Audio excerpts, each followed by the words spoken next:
প্রাচীন আশ্চর্যের গোপন রহস্য ফাঁস করছি। আপনারা কি জানেন এর মধ্যে মাত্র একটি আজও টিকে আছে?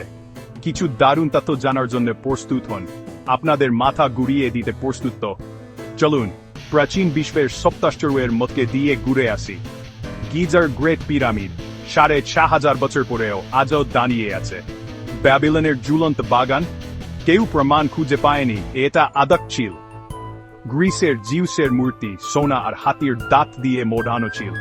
কি দারুণ ব্যাপার, তাই না? আর্টেমিসের মন্দির, এটা 3 বার পুনর্নির্মাণ করা হয়েছিল, কারণ আক্রমণকারীরা বারবার এটা পুড়িয়ে দিত। কোয়ালিকারো নাসাসের সমাধিস্তম্ভ থেকে মফসলিয়াম শব্দটা এসেছে।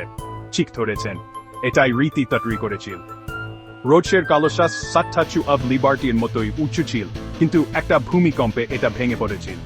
আর আলেকজান্দ্রিয়ার বাতিঘর, এটা শত বছর ধরে জাহাজের পথ দেখাতো।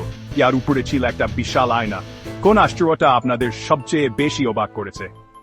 কমেন্টে জানান।